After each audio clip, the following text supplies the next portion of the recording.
Okay, I'm hungry, so I think I'm going to make avocado, banana, muffin. So whatever will be left, maybe I'll just make it like a loaf bread, okay? So what are my ingredients? This is just my version, so up to you, guys, whatever you want. Whatever measurement, up to you. But I'm going to use honey, that's optional. Then baking soda, and then the banana. The riper it is, the better. And then I have my 2 eggs, and then milk, okay, whatever brand. So that's a good commercial, huh? And then I have my 1 avocado, 1 banana, and then you can use all-purpose flour. But actually, I'm using to make it healthier.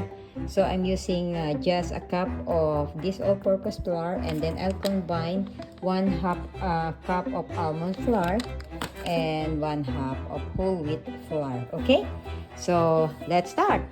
So you also need a big bowl, and then ito yung muffin case natin. 6 lang yan, and then this one, kung whatever na matira for the muffin, kasi ang lalagay lang naman natin half kasi aalsa yan, and then we just use this one for our loaf bread, okay? I don't need to spray this with non-stick spray kasi ano na to, non-stick na itong ating container dito. Same thing with this one, loaf pan, okay? Okay. So what I did, I put together 1 banana, 1 avocado, and then 2 eggs, and then 1/2 cup of, actually you can use full cream, but I just have my Lactaid, which is 2% reduced fat milk, which is better. And then if you are health conscious, and then I put like a 2 tablespoons of this honey, organic. That's optional again, I said. So lahat itong mga wet ingredients, I'm going to mix them together hanggang maging puree siya. Okay? So that's it.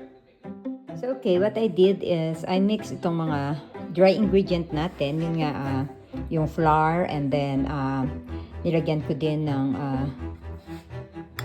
chocolate chip supposedly, pero wala ako noon, so I just use yung 2 Dove na kinaskas ko siya, tapos may natira pang buo, matutunaw din naman yan later.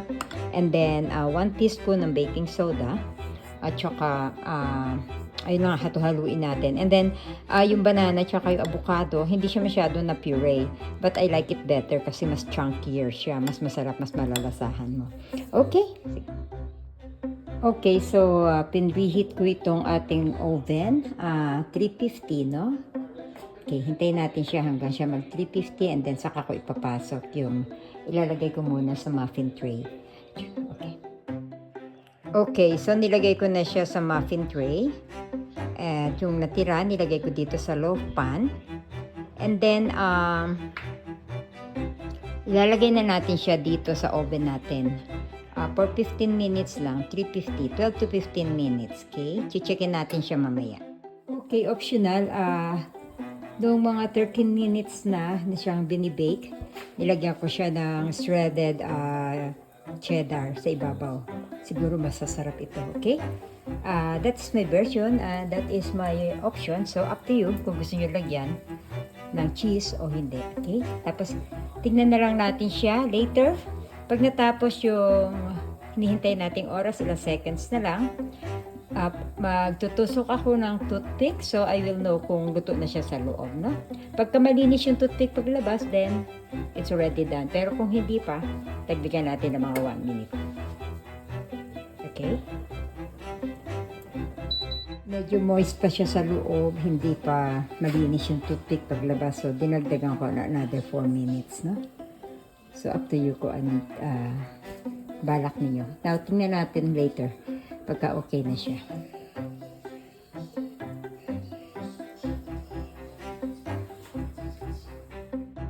Inuna ko nilabas yung muffin kasi mas tuyo na siya kanya sa loob. Let's try again. Okay, malinis na siya. So, more or less, luto na ang loob niya. Okay. Let's see. Okay, so far so good. Okay, luto na to. So, hintayin na lang natin mga ilang minuto bago natin tikman. Okay, nilabas ko na rin tong pan kasama itong ating binig. Tingnan natin kung okay na siya sa loob. That's good. Smooth and clean. So, yan. So, just wait mga mga 5 minutes, okay? Para lumamig na siya and then we'll taste it kung masarap. I hope so.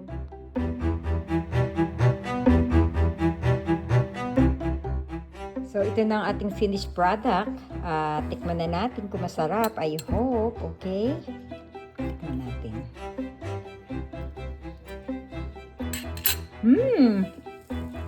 Yummy, yummy.